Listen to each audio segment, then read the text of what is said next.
السلام علیکم ورحمۃ اللہ وبرکاتہ۔ حسبنا اللہ ونعم الوکیل، یا حی یا قیوم برحمتک استغیث، ولا حول ولا قوة الا باللہ العلی العظیم۔ اللہم صلی علی محمد وعلی آل محمد کما صلیت علی ابراہیم وعلی آل ابراہیم انک حمید مجید۔ رب اشرح لی صدری ویسر لی امری واحلل عقدۃ من لسانی یفقہوا قولی۔ اعوذ باللہ من الشیطان الرجیم، بسم اللہ الرحمن الرحیم۔ اما بعد، میرے عزیز دوستوں اور نوجوان ساتھیوں، آپ سبھی کا ہمارے یوٹیوب چینل اسلام کا پیغام ہندی میں تہہ دل سے استقبال ہے۔ آج سے ہم ایک نئی سیریز کی شروعات کرنے جا رہے ہیں جس کا نام ہے اسلام کیا کہتا ہے۔ اس سیریز میں ہم ہر موضوع کو قرآن اور صحیح حدیث کی روشنی میں سمجھنے کی کوشش کریں گے۔ ہمارا مقصد کسی فرقے، شخص یا جماعت کی حمایت یا مخالفت کرنا نہیں، بلکہ دلیل کی بنیاد پر دین کو سمجھنا اور سمجھانا ہے۔ اللہ تعالیٰ نے ہمیں دین کا علم حاصل کرنے کا حکم دیا ہے اور صحیح بات کو امانت داری کے ساتھ لوگوں تک پہنچانے کی تعلیم دی ہے۔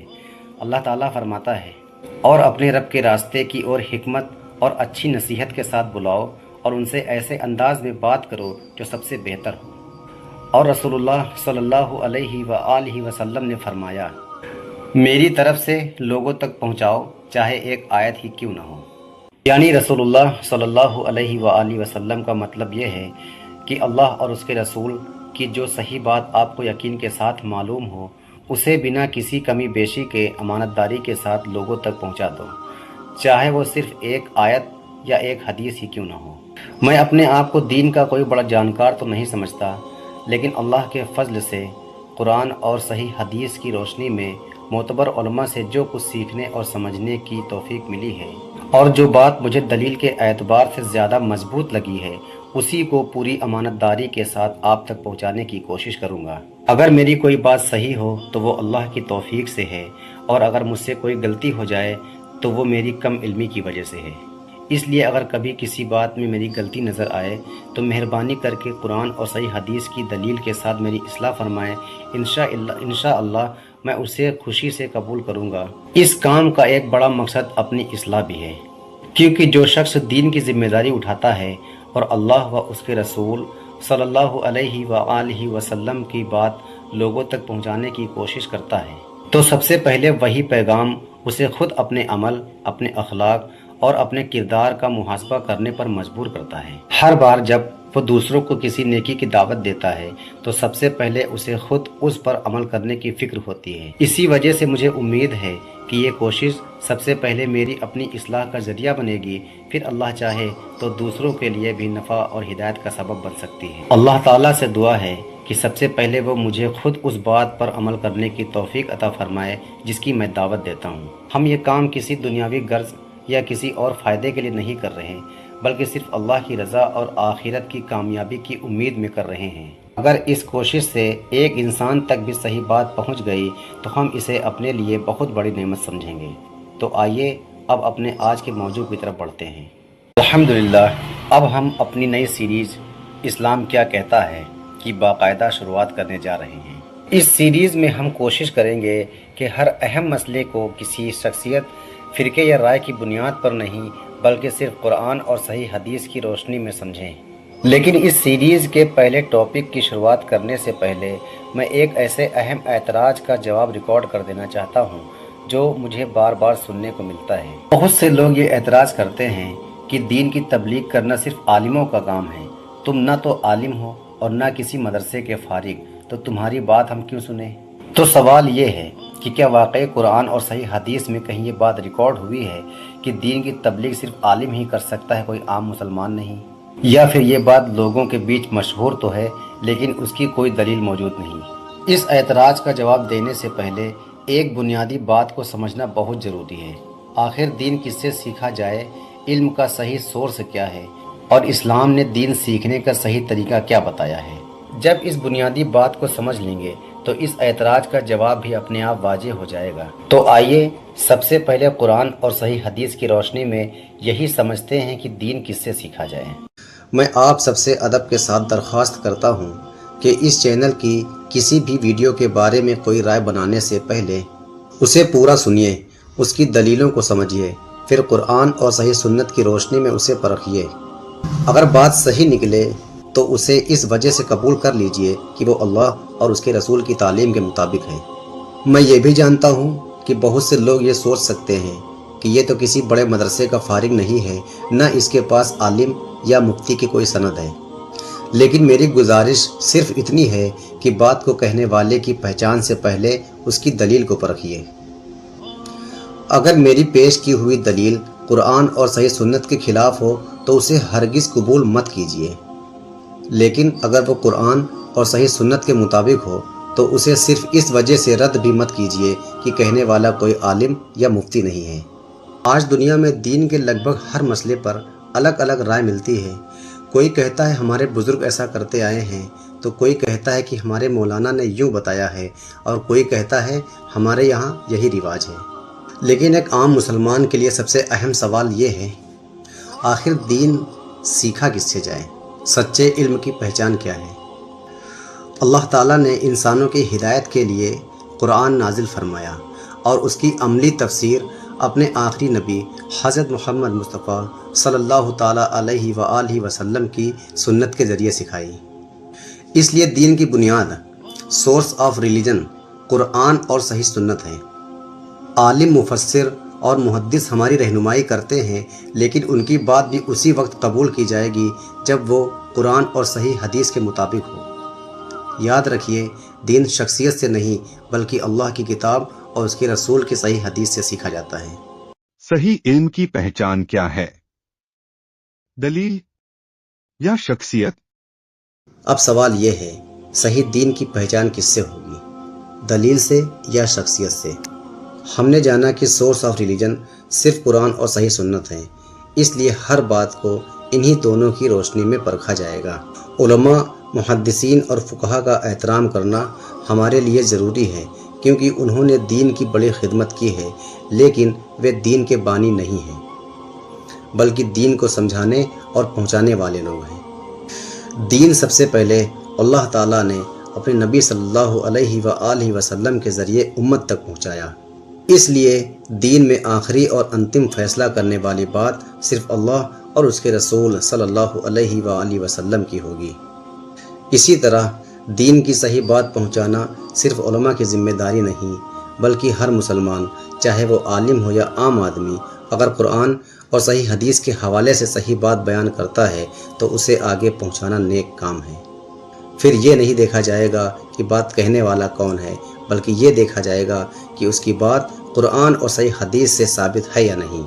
یاد رکھیے، ہماری پیروی کسی شخص، خاندان، مسلک یا رائے کی نہیں، بلکہ اللہ کی کتاب اور رسول اللہ صلی اللہ علیہ وآلہ وسلم کی صحیح سنت ہے۔ یہی سیدھا راستہ ہے۔ کیا ہر عالم کی ہر بات مانی جائے گی؟ کیا ہر عالم کی ہر بات مانی جائے گی؟ اسلام ہمیں علماء کا احترام کرنا سکھاتا ہے، کیونکہ انہوں نے اپنی زندگی دین کا علم حاصل کرنے اور امت کی رہنمائی میں لگا دی۔ قرآن کا ترجمہ کیا، حدیث کا ترجمہ کیا، اس لیے ان کا سمان کرنا ہر مسلمان کی ذمہ داری ہے۔ لیکن سوال یہ ہے، کیا ہر عالم کی ہر بات بنا دلیل کے مان لینا ضروری ہے؟ جواب ہے نہیں، کیونکہ نبی صلی اللہ علیہ وآلہ وسلم کے علاوہ کوئی بھی انسان غلطی سے محفوظ نہیں ہے۔ ہر انسان سے بھول ہو سکتی ہے، چاہے وہ کتنا ہی بڑا عالم، محدث یا مبلغ، مفتی کیوں نہ ہو۔ اللہ تعالیٰ فرماتا ہے، اے ایمان والو، اللہ اور اس کے رسول کی اطاعت کرو، اور تم میں سے جو اولو الامر یعنی ذمہ دار لوگ ہوں ان کی بھی۔ پھر اگر کسی مسئلے میں تمہارے بیچ اختلاف ہو جائے تو اسے اللہ اور اس کے رسول کی طرف پلٹاؤ، اگر تم اللہ اور آخرت کے دن پر ایمان رکھتے ہو۔ غور کیجئے، اللہ تعالیٰ نے اولو الامر کی اطاعت کا حکم دیا ہے، لیکن جب کسی مسئلے میں اختلاف ہو تو آخری فیصلہ اللہ اور اس کے رسول صلی اللہ علیہ وآلہ وسلم کی طرف لوٹانے کا حکم دیا ہے۔ اس لیے اگر کسی عالم کی کوئی بات قرآن اور صحیح حدیث کے مطابق ہو تو اسے خوشی سے قبول کرنا چاہیے، لیکن اگر کسی مسئلے میں ان کی بات قرآن اور صحیح حدیث کے خلاف ثابت ہو جائے تو اس بات کو بے جھجک چھوڑ دینا چاہیے۔ یاد رکھیے، ہم کسی عالم کی توہین نہیں کرتے اور نہ ان کی علمی خدمتوں کا انکار کرتے ہیں، لیکن دین میں آخری فیصلہ اللہ کی کتاب اور اس کے رسول صلی اللہ علیہ وآلہ وسلم کی صحیح سنت کا ہوگا، کسی شخصیت کا نہیں۔ علماء کا احترام اپنی جگہ ہے، لیکن دین میں سب سے بڑی دلیل قرآن اور صحیح حدیث ہے۔ جب ہم کہتے ہیں کہ دین کا آخری فیصلہ قرآن اور سنت کا ہوگا تو کچھ لوگ اعتراض کرتے ہیں کہ پھر امام بخاری، امام مسلم اور دوسرے محدثین کی بات کیوں مانتے ہو؟ امام بخاری، امام مسلم اور دوسرے محدثین کی بات کیوں مانتے ہو؟ جب ہم کہتے ہیں کہ دین میں آخری فیصلہ قرآن اور صحیح حدیث ہے تو کچھ لوگ اعتراض کرتے ہیں، اگر تم کسی عالم کی بات نہیں مانتے تو پھر امام بخاری، امام مسلم اور دوسرے محدثین کی بات کیوں مانتے ہو؟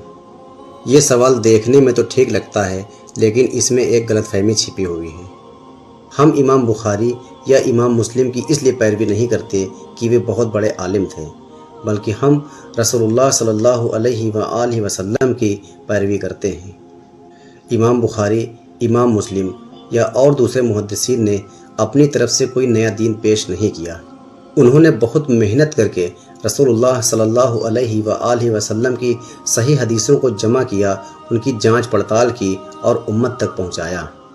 اگر ان کی کسی کتاب میں کوئی حدیث موجود ہے تو ہم اس کی دلیل ہونے کی وجہ سے اسے مانتے ہیں، صرف کسی شخص کی وجہ سے نہیں۔ یاد رکھیے، ہماری پیروی کسی انسان کی نہیں بلکہ اللہ اور اس کے رسول صلی اللہ علیہ وآلہ وسلم کی ہے۔ محدثین کا احسان یہ ہے کہ انہوں نے صحیح حدیثوں کو محفوظ رکھ کر انہیں امت تک پہنچایا۔ اللہ ان کے نیک کاموں کا اجر دے اور ان کی خطاؤں کو درگزر کرے۔ کون صحیح کون غلط؟ ایک عام مسلمان کی سب سے بڑی پریشانی۔ بہت لوگ کہتے ہیں، ہمیں کیسے پتہ چلے کہ کون صحیح ہے اور کون غلط؟ ہم تو بے پڑھے لکھے لوگ ہیں۔ یہ سوال بہت سے لوگوں کے دل میں آتا ہے۔ اتنے سارے علماء ہیں، اتنے سارے بیان ہیں، ہمیں کیسے پتہ چلے کہ کون صحیح ہے اور کون غلط؟ ہم تو زیادہ پڑھے لکھے بھی نہیں ہیں۔ یہ سوال اپنی جگہ بالکل جائز ہے، لیکن سب سے پہلے یہ سمجھ لیجئے، اللہ تعالیٰ نے کسی انسان کو پیدا ہوتے ہی سب کچھ جاننے والا نہیں بنایا۔ ہر انسان اس دنیا میں سیکھتا ہے، بچپن میں چلنا سیکھتا ہے، پھر بولنا سیکھتا ہے، پڑھنا لکھنا سیکھتا ہے، کوئی ہنر سیکھتا ہے، یعنی دنیا کا کوئی بھی کام بنا سیکھے نہیں آتا۔ پھر آخر دین کے معاملے میں ہم یہ کیوں کہہ دیتے ہیں کہ ہم تو بے پڑھے لکھے لوگ ہیں اور سیکھنے کی کوشش ہی چھوڑ دیتے ہیں؟ اللہ تعالیٰ فرماتا ہے، اگر تم نہیں جانتے ہو تو اہل علم والوں سے پوچھ لو۔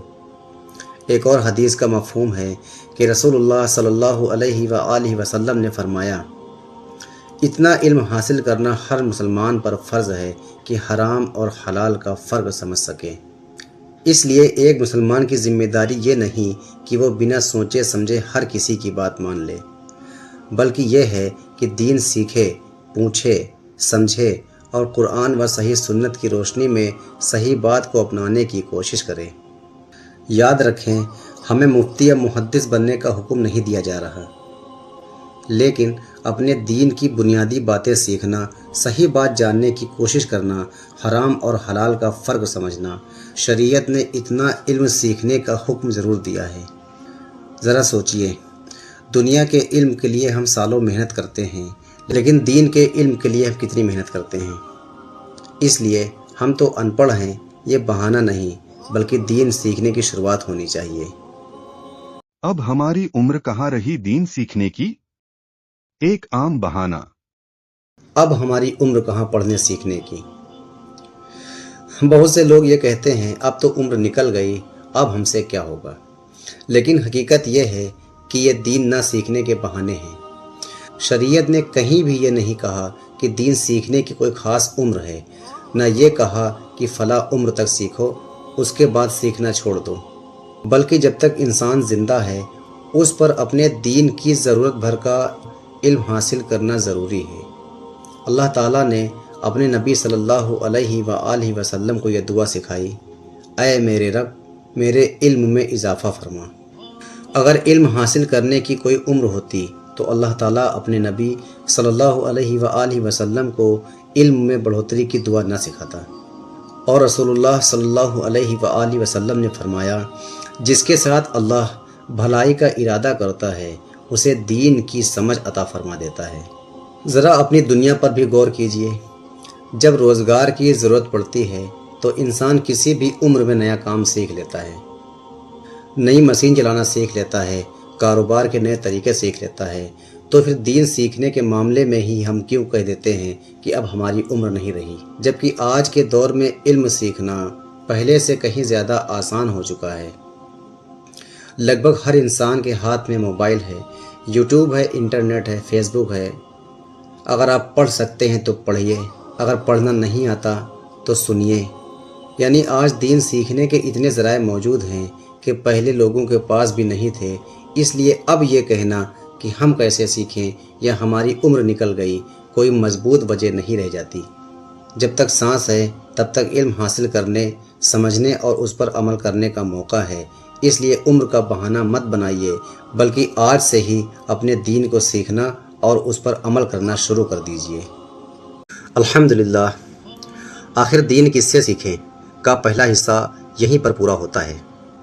اس پہلے حصے میں ہم نے یہ سمجھنے کی کوشش کی کہ کیا ہر عالم کی ہر بات ماننا ضروری ہے، علم کا اصلی سورس کیا ہے۔ ساتھ ہی ہم نے اس سیریز کو شروع کرنے کا مقصد بھی جانا کہ ہمارا مقصد کسی کی توہین کرنا نہیں، بلکہ ہر بات کو قرآن اور صحیح حدیث کی کسوٹی پر سمجھنا ہے۔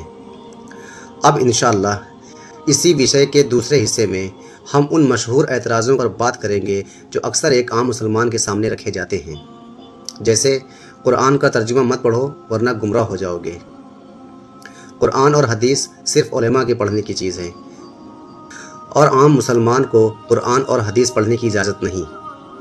آخر صحیح بات کیا ہے؟ قرآن اور حدیث اس بارے میں کیا کہتے ہیں؟ آئیے اب آخر دین کس سے سیکھے کے دوسرے حصے کی شروعات کرتے ہیں اور قرآن و صحیح حدیث کی روشنی میں ان سوالوں کو تفصیل سے سمجھتے ہیں۔ کیا ایک عام مسلمان سیدھے قرآن اور صحیح حدیث پڑھ سکتا ہے؟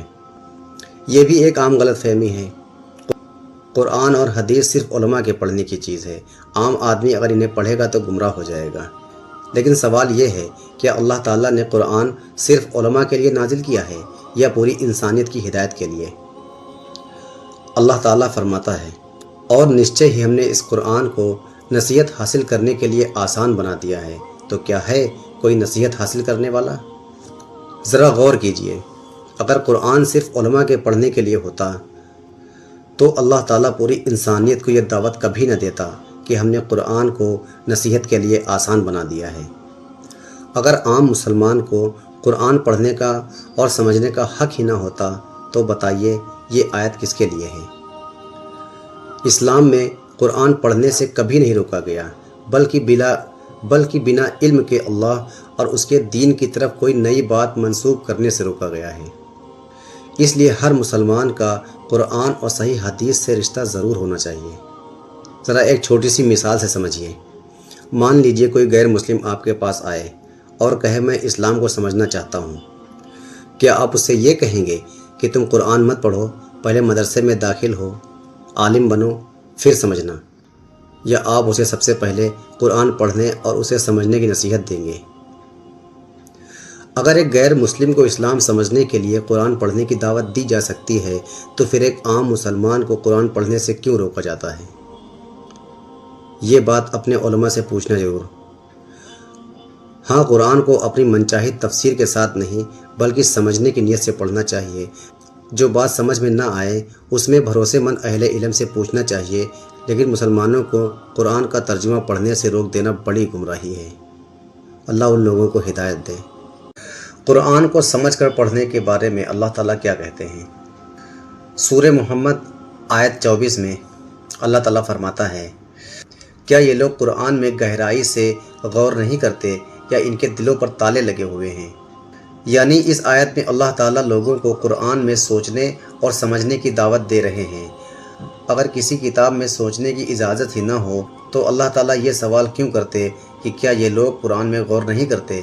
اس سے صاف پتہ چلتا ہے کہ قرآن کو صرف پڑھنا ہی نہیں بلکہ اس کا مطلب سمجھنا بھی ضروری ہے۔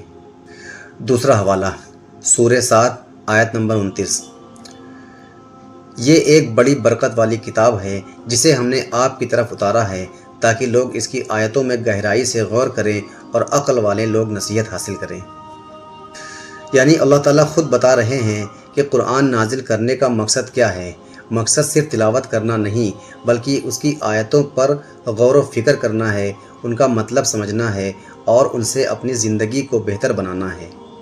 اگر کوئی سمجھے گا ہی نہیں تو نصیحت کیسے حاصل کرے گا؟ تیسرا حوالہ سورہ النساء آیت نمبر 82۔ کیا یہ لوگ قرآن میں غور نہیں کرتے؟ اگر یہ اللہ کے سوا کسی اور کی طرف سے ہوتا تو اس میں بہت سارا اختلاف پاتے۔ یعنی اگر قرآن کو سمجھنا ہی نہیں ہوتا تو اللہ تعالیٰ لوگوں کو اس میں غور کرنے کا حکم کیوں دیتا؟ اللہ تعالیٰ چاہتے ہیں کہ انسان قرآن کو پڑھے، اس کے سندیش کو سمجھے اور پھر یقین کرے کہ یہ واستو میں اللہ کا کلام ہے۔ قرآن میں دی گئی مثالوں کا مقصد صرف سنانا نہیں ہے بلکہ لوگوں کو سوچنے پر مجبور کرنا ہے۔ جب انسان ان مثالوں کا مطلب سمجھے گا تبھی وہ ان سے صحیح سیکھ لے پائے گا۔ ایک اور حوالہ سورہ یوسف آیت نمبر 2۔ نشچے ہی ہم نے اسے عربی قرآن بنا کر اتارا ہے تاکہ تم لوگ اسے سمجھ سکو۔ یعنی اللہ نے اس سمے کے لوگوں کی بھاشا میں قرآن اس لیے اتارا تاکہ وہ اسے آسانی سے سمجھ سکیں۔ آج جو لوگ عربی نہیں جانتے ان کے لیے اپنی زبان میں ترجمہ پڑھنا اسی مقصد کو پورا کرنے کا ایک ذریعہ ہے۔ نتیجہ ان سبھی آیتوں کو ملا کر دیکھیں تو ایک بات بالکل صاف ہو جاتی ہے کہ اللہ تعالیٰ چاہتے ہیں کہ انسان قرآن کو پڑھے، سمجھے، اس پر غور کرے اور اس سے اپنی زندگی کو صحیح راستے پر چلانے کی سیکھ لے۔ اس لیے یہ کہنا کہ قرآن کا ترجمہ بالکل مت پڑھو ورنہ گمراہ ہو جاؤ گے، یہ بات ان آیتوں سے ثابت نہیں ہوتی۔ سورہ عنکبوت آیت نمبر 45۔ جو کتاب تمہاری اور وحی کی گئی ہے اس کی تلاوت کرو اور نماز قائم کرو۔ یہاں اللہ تعالیٰ صرف یہ نہیں کہہ رہے کہ قرآن کے شبد پڑھتے جاؤ، کیونکہ اگر تلاوت کا مطلب کیول زبان سے پڑھنا ہوتا تو پھر قرآن میں بار بار غور کرنے، سمجھنے، عقل لگانے اور نصیحت حاصل کرنے کا حکم کیوں دیتا؟ اس لیے تلاوت کا صحیح حق یہ ہے کہ قرآن کو پڑھا جائے، اس کا مطلب سمجھا جائے، اس پر غور کیا جائے، پھر اسے اپنی زندگی میں عمل میں لایا جائے۔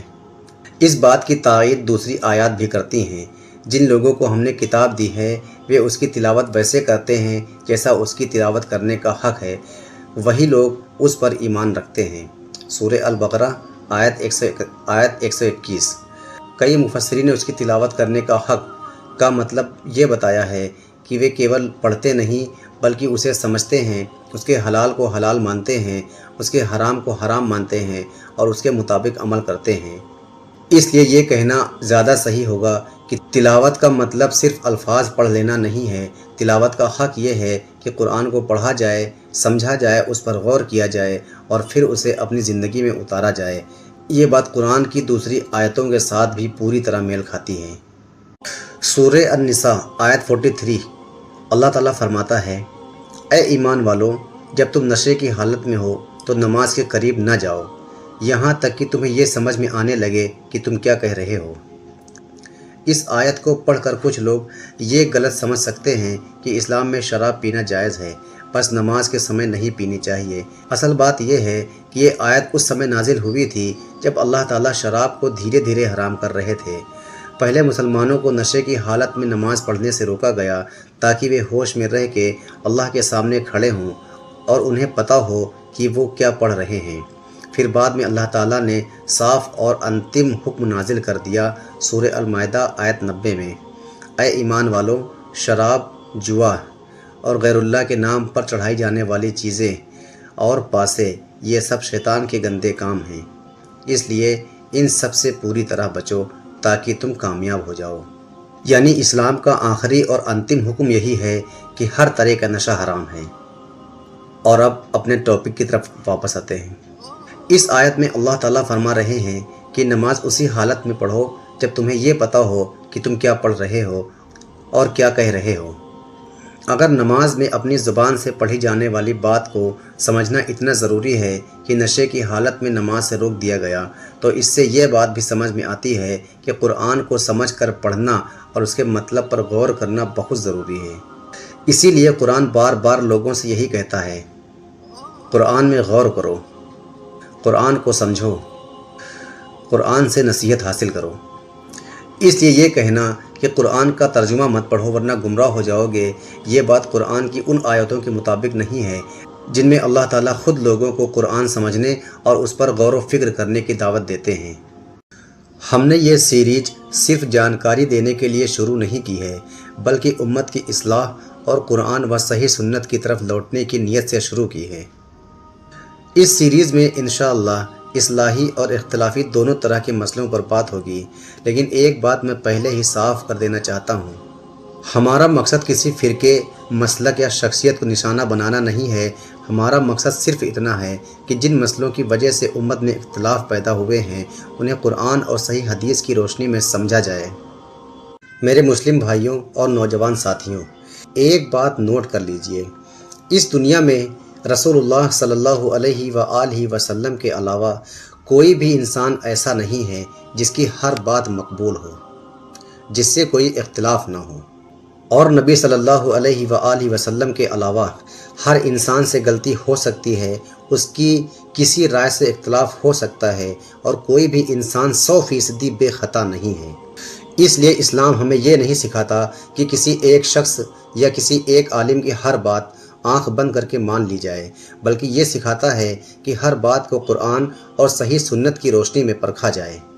اس لیے دین ضرور سیکھیے، علماء سے ہی سیکھیے، ان کا احترام بھی کیجیے اور ان سے فائدہ بھی اٹھائیے، لیکن اپنی زندگی میں دین کا سب سے بڑا پیمانہ قرآن اور صحیح سنت کو بنائیے۔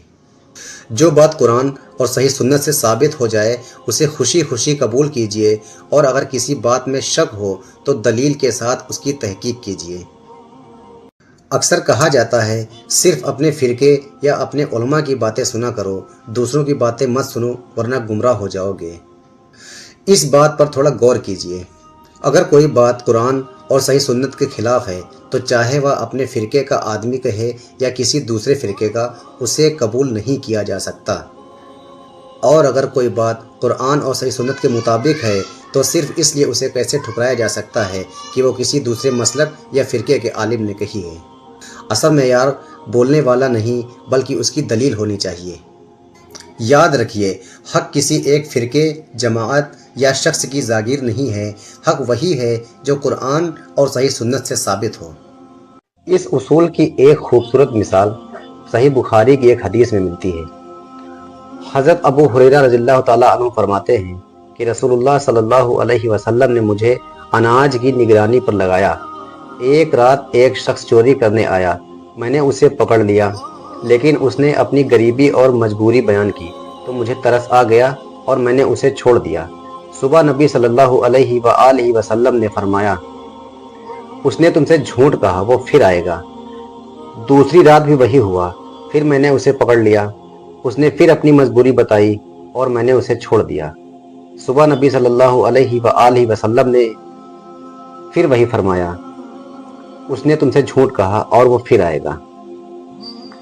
تیسری رات میں نے پھر اسے پکڑ لیا، اس نے کہا مجھے چھوڑ دو، میں تمہیں ایک ایسی بات بتاؤں گا جس سے اللہ تمہیں فائدہ دے گا۔ جب بھی سونے جاؤ تو آیت الکرسی پڑھ لیا کرو، صبح تک اللہ کی حفاظت رہے گی اور شیطان قریب نہیں آئے گا۔ میں نے اسے چھوڑ دیا۔ صبح نبی صلی اللہ علیہ وآلہ وسلم سے یہ بات بتائی تو آپ صلی اللہ علیہ وآلہ وسلم نے فرمایا، اس بار اس نے سچ کہا، حالانکہ وہ بہت جھوٹ بولنے والا ہے۔ کیا تم جانتے ہو وہ کون تھا؟ وہ شیطان تھا۔ اس واقعے میں شیطان نے آیت الکرسی کی فضیلت بتائی، جو کہ خود تو جھوٹا تھا، لیکن نبی صلی اللہ علیہ وآلہ وسلم نے فرمایا کہ تھا تو وہ جھوٹا لیکن بات اس نے سچ کہی۔ اس حدیث سے ایک اصول یہ نکلتا ہے کہ بات کو اس کی دلیل اور سچائی کے ساتھ پرکھا جاتا ہے، کیول کہنے والے کی پہچان پر نہیں۔ ساتھ ہی دین کا اصل مرجع قرآن اور صحیح سنت ہے۔ یہ حدیث صرف یہ سکھاتی ہے کہ اگر کوئی بات قرآن اور صحیح سنت سے ثابت ہو جائے تو اسے اس لیے نہیں رد کرنا چاہیے کہ کہنے والا کوئی عالم ہے، مفتی ہے یا کوئی عام مسلمان۔ ذرا عدالت کی ایک مثال سے سمجھیے۔ جب کوئی معاملہ عدالت میں جاتا ہے تو کیا جج صرف ایک آدمی کی بات سن کر فیصلہ کر دیتا ہے؟ بالکل نہیں۔ وہ پہلے دونوں فریقوں کی بات سنتا ہے، دونوں کی دلیلیں اور ثبوت دیکھتا ہے، اس کے بعد پھر فیصلہ کرتا ہے۔ اگر جج صرف ایک طرف کی بات سن کر فیصلہ کر دے تو اسے انصاف نہیں کہا جا سکتا۔ ٹھیک اسی طرح اگر کوئی انسان صرف اپنے ہی فرقے یا اپنے ہی علماء کی باتیں سنے اور دوسرے کی بات سنے بنا ہی اسے غلط کہہ دے تو اسے کیسے پتہ چلے گا کہ حق کس کے ساتھ ہے؟ ایک مسلمان کا طریقہ یہ ہونا چاہیے کہ وہ ہر بات کو قرآن اور صحیح حدیث کی روشنی میں دیکھے۔ جو بات قرآن اور سنت کے مطابق ہو اسے قبول کر لے، چاہے وہ کسی بھی آدمی نے کہی ہو یا کسی بھی عالم نے کہی ہو، اور جو بات قرآن اور سنت کے خلاف ہو اسے چھوڑ دے، چاہے وہ اس کا سب سے پسندیدہ عالم ہی کیوں نہ کہہ رہا ہو۔ سورہ الاسراء آیت 36 میں اللہ تعالیٰ فرماتا ہے، اور جس بات کا تمہیں علم نہ ہو اس کے پیچھے مت چلو، بے شک کان، آنکھ اور عقل ان سب کے بارے میں قیامت کے دن پوچھ تاچھ کی جائے گی۔ اور رسول اللہ صلی اللہ علیہ وآلہ وسلم نے فرمایا، میں نے تم میں 2 چیزیں چھوڑی ہیں، جب تک تم انہیں مضبوطی سے تھامے رہو گے کبھی گمراہ نہیں ہوگے، اللہ کی کتاب اور میری سنت۔ مان لیجئے کوئی ویکتی ایک عیسائی پریوار میں پیدا ہوا، بچپن سے اس نے وہی باتیں سنی، اس لیے اسے لگتا ہے کہ وہی صحیح راستہ ہے۔ اگر وہ یہ کہہ دے کہ میں کسی مسلمان کی بات نہیں سنوں گا تو کیا وہ کبھی سچائی تک پہنچ سکتا ہے؟ اسی طرح کوئی ویکتی ہندو پریوار میں پیدا ہوا، اگر وہ یہ طے کر لے میں کسی دوسرے دھرم کی بات ہی نہیں سنوں گا تو پھر اسے کیسے پتہ چلے گا کہ حقیقت کیا ہے؟ سچائی کی تلاش کرنے والا انسان دوسروں کی بات سنتا ہے لیکن آنکھ بند کر کے مانتا نہیں، وہ دلیل دیکھتا ہے، ثبوت دیکھتا ہے اور اپنی عقل کا استعمال کرتا ہے اور پھر فیصلہ کرتا ہے۔ اسی لیے اللہ تعالیٰ فرماتا ہے، نشچے ہی کان، آنکھ اور عقل ان سب کے بارے میں قیامت کے دن پوچھ تاچھ کی جائے گی۔ اللہ نے ہمیں آنکھیں اس لیے دی ہیں تاکہ ہم دیکھیں، کان اس لیے دیے ہیں تاکہ ہم سنیں، اور عقل اس لیے دی ہے تاکہ ہم سوچیں، سمجھیں اور صحیح اور غلط کا فرق کر سکیں۔ یعنی قیامت کے دن اللہ ہم سے پوچھے گا کہ تم نے اپنی آنکھ، کان اور عقل کا استعمال کر کے حق بات تک پہنچنے کی کوشش کیوں نہ کی؟ اس لیے کسی کی بات کو بنا سوچے سمجھے مان لینا ایک مسلمان کا طریقہ نہیں ہے۔ ہمیں دیکھنا ہے، سننا ہے، سمجھنا ہے اور پھر ہر بات کو قرآن اور صحیح سنت کی کسوٹی پر پرکھ کر اسے قبول کرنا ہے۔ ٹھیک اسی طرح ایک مسلمان کا بھی فرض ہے کہ وہ کسی بات کو صرف اس لیے نہ مانے کہ وہ ہمارے لوگوں نے کہی ہے، اور صرف اس لیے نہ ٹھکرائے کہ وہ دوسروں نے کہی ہے۔ اصل معیار ویکتی نہیں بلکہ قرآن اور صحیح سنت ہے۔ اگر کوئی دیوبندی مسلک کا صرف دیوبندی علماء کی ہی باتیں سنے اور کبھی کسی دوسرے مت کی دلیل ہی نہ سنے تو اسے کیسے پتہ چلے گا کہ اس کی سمجھ صحیح ہے یا کسی دوسرے کی دلیل زیادہ مضبوط ہے؟ اسی طرح اگر کوئی بریلوی مسلک کا صرف بریلوی علماء کی ہی باتیں سنے اور کبھی دوسری رائے کو سننے کی کوشش ہی نہ کرے تو وہ کیسے طے کرے گا کہ اس کی سوچ صحیح ہے یا غلط؟ یہی بات ہر انسان پر لاگو ہوتی ہے۔ سچائی تک پہنچنے کا راستہ یہ نہیں ہے کہ ہم دوسروں کی بات سننے سے ہی انکار کر دیں، بلکہ راستہ یہ ہے کہ ہر پکش کی دلیل کو سنیں، پھر اسے قرآن اور صحیح سنت کی کسوٹی پر پرکھیں۔ مشہور اسلامی اسکالر ڈاکٹر اسرار احمد صاحب کہا کرتے تھے کہ اگر انسان سچ تک پہنچنا چاہتا ہے تو اسے صرف اپنی ہی نہیں دوسروں کی بات بھی سننی چاہیے اور پھر اسے دلیل کی روشنی میں پرکھنا چاہیے۔ یاد رکھیے، ہمارا مقصد کسی فرقے کو ہرانا نہیں بلکہ حق تک پہنچنا ہونا چاہیے، اور حق وہی ہے جو قرآن اور صحیح سنت سے ثابت ہو۔ میں نے کئی جگہ دیکھا ہے کہ کچھ مسجدوں کے باہر ایسے بورڈ لگا دیے جاتے ہیں جن میں لکھا ہوتا ہے کہ فلاں مسلک کے لوگوں کا پرویش ورجت ہے، یا اسی طرح کی باتیں لکھی ہوتی ہیں۔ ذرا سوچئے، کیا اللہ کا گھر مسلمانوں کو جوڑنے کے لیے بنا ہے یا بانٹنے کے لیے؟ کیا رسول اللہ صلی اللہ علیہ وآلہ وسلم نے کبھی یہ سکھایا مسجدوں کے دروازے مسلمانوں پر ان کے مسلک کی وجہ سے بند کر دیے جائیں؟ اگر کوئی مسلمان کلمہ پڑھتا ہے، قبلہ ایک ہے، قرآن ایک ہے اور اللہ کے گھر میں نماز پڑھنا چاہتا ہے تو ہمیں ڈر کس بات کا ہے؟ اور ایک بات سوچئے، جب کوئی ویاپاری اپنی دکان پر بیٹھتا ہے تو کیا وہ بورڈ لگاتا ہے کہ صرف ہمارے مسلک کے لوگ ہی سامان خریدیں؟ جب کسی مدرسے، مسجد یا سنستھا کے لیے چندہ کیا جاتا ہے تو کیا یہ پوچھا جاتا ہے کہ دان دینے والا کس مسلک کا ہے؟ اگر نہیں تو پھر مسجد کے دروازے پر ہی مسلک کی دیوار کیوں کھڑی کر دی جاتی ہے؟ یاد رکھیے، مسجدیں مسلمانوں کو جوڑنے کے لیے ہیں، توڑنے کے لیے نہیں۔ ہمارا فرض ہے کہ ہم آپس میں محبت، انصاف اور اچھے اخلاق کے ساتھ رہیں اور ہر مسئلے میں قرآن اور صحیح سنت کو اپنا فیصلہ کرنے والا مانیں۔ فرقہ پرستی نہیں بلکہ قرآن اور سنت کی پیروی ہی ہماری پہچان ہونی چاہیے۔ میرے ساتھ زندگی میں 2 بار ایسا ہوا ہے کہ مجھے صرف فرقے کی مت بھید کی وجہ سے مسجد میں نماز پڑھنے سے روک دیا گیا۔ پہلی بار سن 2011 میں لکھنؤ کے چار باغ ریلوے اسٹیشن والی مسجد میں ہوا، اور دوسرا واقعہ 2025 میں سدھور کی ایک مسجد میں۔ میرا قصور صرف اتنا تھا کہ وہاں کے لوگ حیا علی الصلاۃ کے بعد کھڑے ہوتے تھے، جبکہ میں اس سے پہلے کھڑا ہو گیا تھا۔ صرف اسی بات پر مجھے نماز پڑھنے سے روک دیا گیا اور مسجد سے باہر جانے کے لیے کہہ دیا گیا۔ جماعت میں امام کے ساتھ کب کھڑا ہونا ہے، شروعات میں یا کسی خاص وقت پر، ایک الگ مسئلہ ہے۔ انشاءاللہ اسے بھی ہم کسی اور ویڈیو میں کور کریں گے۔ میں آج بھی ان لوگوں کے لیے بد دعا نہیں کرتا، بلکہ ان سے ایک سوال پوچھنا چاہتا ہوں۔ کیا اللہ کے گھر میں آنے والے مسلمان کی پہچان اس کے فرقے سے ہوگی یا اس کے سجدے سے؟ کیا مسجد میں یہ دیکھا جائے گا کہ وہ کس مسلک کا ہے، یا یہ دیکھا جائے گا کہ وہ اللہ کی عبادت کرنے آیا ہے؟ میری آپ سب سے گزارش ہے کہ مسجدوں کو فرقوں کا اڈا مت بنائیے۔ مسجدیں اللہ کا گھر ہیں، کسی ایک فرقے یا مسلک کی جاگیر نہیں۔ ذرا سوچئے، اگر کوئی نیا مسلمان یا کوئی غیر مسلم یہ سب دیکھے کہ ایک مسلمان کو صرف ایک چھوٹے سے فقہی مت بھید ڈیفرنس آف اوپینین کی وجہ سے مسجد سے نکال دیا گیا، تو اسلام کے بارے میں اس کے دل پہ کیا تصور بنے گا؟ اس لیے میری گزارش ہے کہ فرقہ پرستی چھوڑ دیجئے۔ مسجدوں کے دروازے ہر اس مسلمان کے لیے کھلے رکھیے جو اللہ کی عبادت کرنے آتا ہے۔ تمام اہل علم مسجدوں کے ذمہ داروں سے ادب کے ساتھ گزارش ہے کہ وہ امت کو جوڑیں، توڑیں نہیں۔ چھوٹے چھوٹے اختلافات کی وجہ سے مسلمانوں کو مسجدوں سے دور کرنا بڑی حماقت ہے۔ اگر کسی مسئلے میں رائے کا فرق ہو تو اسے علم، حکمت اور اچھے اخلاق کے ساتھ سمجھائیے۔ اللہ کے گھر سے کسی مسلمان کو فرقے یا چھوٹے چھوٹے مت بھید کی وجہ سے روکنا بہت بڑی ذمہ داری ہے۔ کہیں ایسا نہ ہو کہ جسے آپ نے مسجد سے روکا ہے وہ اللہ کے یہاں آپ سے زیادہ مقبول ہو۔ اس لیے اپنے رویے پر ضرور غور کیجیے۔ ایک بات میں بڑے درد کے ساتھ کہنا چاہتا ہوں۔ آج مسجدوں میں جو لڑائیاں، نفرتیں اور دوریاں دکھائی دیتی ہیں وہ اسلام کی وجہ سے نہیں ہیں۔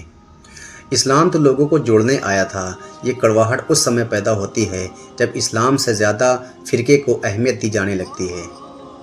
اگر یہ اختلاف صرف علمی ہوتے تو دل الگ نہ ہوتے، رائے الگ ہو سکتی ہے، لیکن ایک دوسرے کو مسجد سے نکال دینا، نماز سے روک دینا اور مسلمانوں کو بانٹ دینا، یہ اسلام کی تعلیم نہیں ہے۔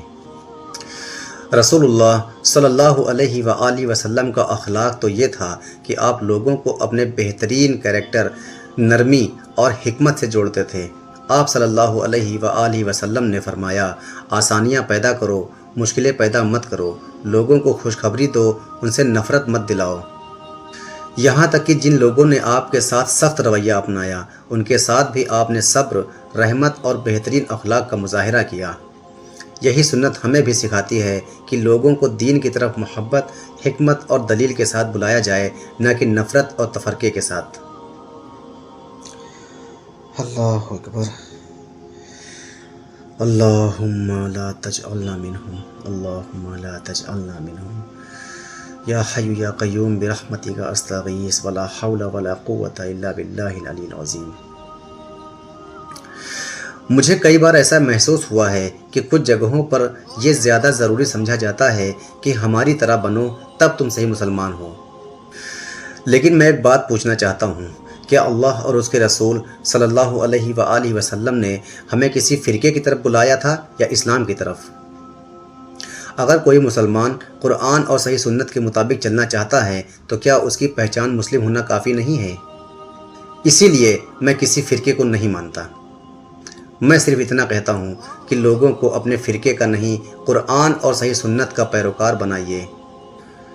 اگر ہماری دعوت کا مقصد لوگوں کو اپنے دائرے میں لانا بن جائے گا تو امت بٹے گی، لیکن اگر مقصد لوگوں کو اللہ اور اس کے رسول صلی اللہ علیہ وآلہ وسلم کی طرف بلانا ہوگا تو امت جڑے گی۔ یاد رکھیے، قیامت کے دن اللہ تعالیٰ یہ نہیں پوچھے گا کہ تم کس فرقے سے تھے، وہ تو یہ پوچھے گا کہ تم نے میرے قرآن اور میرے رسول صلی اللہ علیہ وآلہ وسلم کی سنت پر کتنا عمل کیا۔ میرے مسلم بھائیوں اور نوجوان ساتھیوں، ہوش میں آؤ، فرقہ پرستی سے بچو، نفرت پھیلانے والی سوچ سے بچو اور ایسے لوگوں سے بچو جو آپ کو مسلمانوں سے زیادہ فرقوں کا پیروکار بنانا چاہتے ہیں۔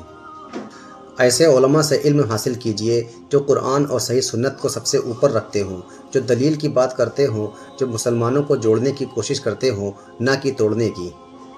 یاد رہے اللہ تعالیٰ نے ہمیں دیوبندی، بریلوی، اہل حدیث یا کسی اور نام سے نہیں پکارا، بلکہ اللہ نے فرمایا وہ اللہ ہی ہے جس نے تمہارا نام پہلے بھی مسلم رکھا تھا اور اس قرآن میں بھی تمہارا نام مسلم ہی رکھا ہے۔ اس لیے ہماری پہچان سب سے پہلے اور سب سے بڑھ کر مسلم ہونا چاہیے۔ آئیے ہم سب قرآن اور صحیح سنت کو مضبوطی سے تھامیں، آپس میں محبت رکھیں اور حق کی تلاش کو اپنی زندگی کا مقصد بنائیں۔ اللہ سے دعا ہے وہ ہمیں حق کو حق سمجھ کر اسے اپنانے اور باطل کو باطل سمجھ کر اس سے بچنے کی توفیق عطا فرمائے، آمین۔ اکثر ایک بات کہی جاتی ہے، اپنا چھوڑو مت اور دوسروں کو چھیڑو مت، لیکن میرا ماننا یہ ہے کہ یہ طریقہ امت کے مسئلوں کا حل نہیں ہے۔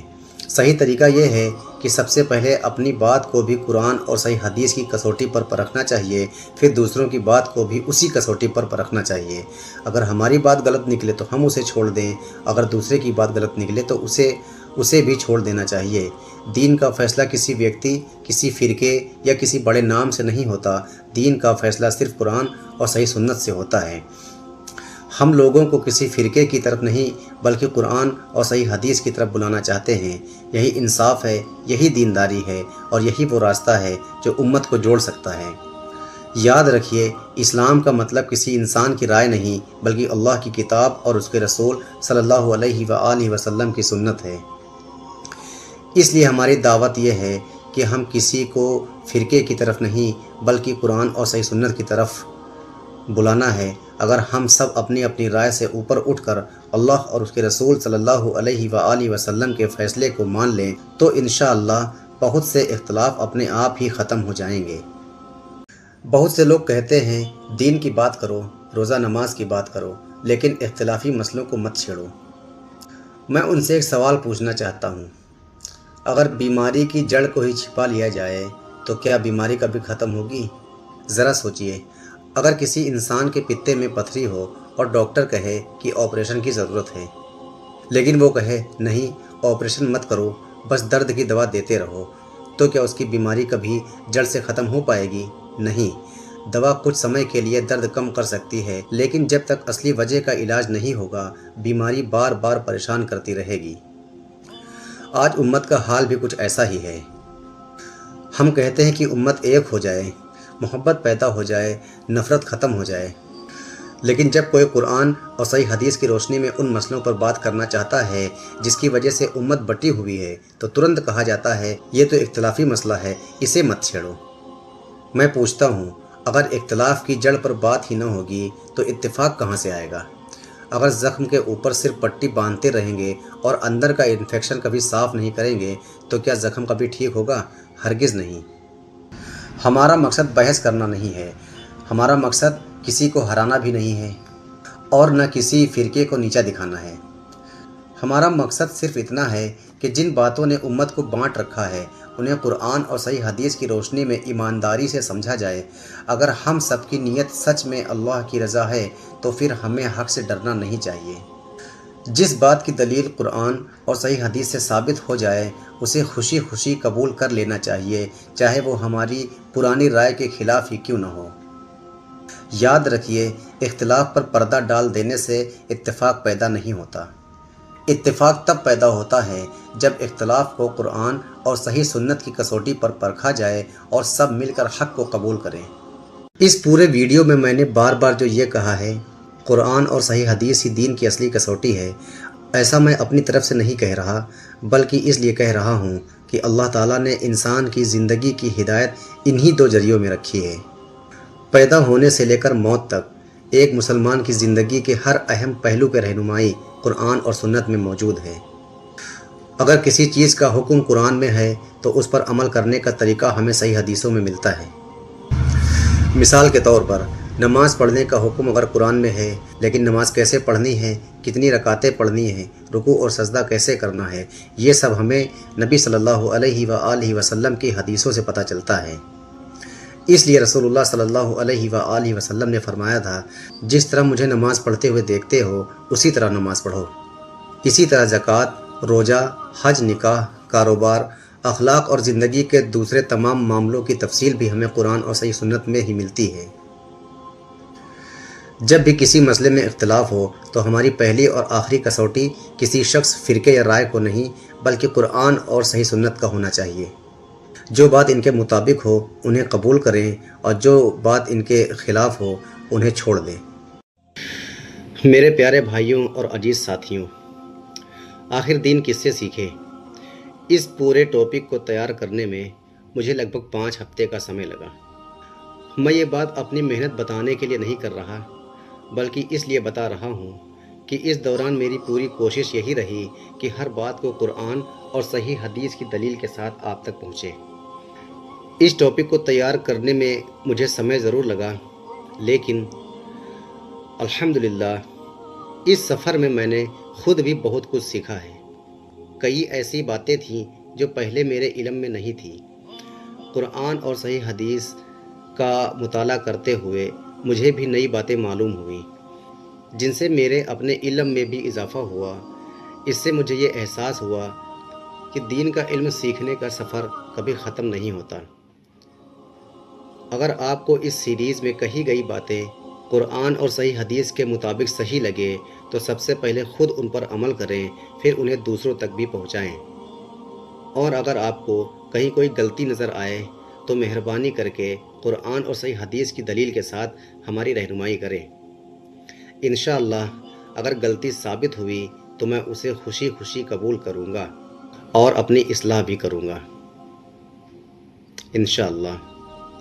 اللہ تعالیٰ سے دعا ہے جو حق بات میں نے کہی ہے اسے اپنی بارگاہ میں قبول فرمائے، اسے میرے لیے، آپ کے لیے، ہمارے گھر والوں کے لیے، گاؤں کے لیے، ہمارے رشتہ داروں کے لیے، امت کے لیے بھی نفع کا ذریعہ بنائے اور ہم سب کو آخر تک قرآن اور صحیح سنت پر مضبوطی سے چلنے کی توفیق عطا فرمائے، آمین۔ الحمدللہ اس پوری سیریز میں ہم نے جانا کہ دین کا علم سیکھنے کی اصل بنیاد، سورس آف ریلیجن کیا ہے۔ ہم نے یہ بھی سمجھا کہ ہر بات کا میزان قرآن اور صحیح سنت ہے اور انہی کی روشنی میں ہمیں اپنے دین کو سمجھنا اور پرکھنا چاہیے۔ انشاءاللہ اب ہم اپنی سیریز کا آغاز کریں گے جس کا نام ہے اسلام کیا کہتا ہے۔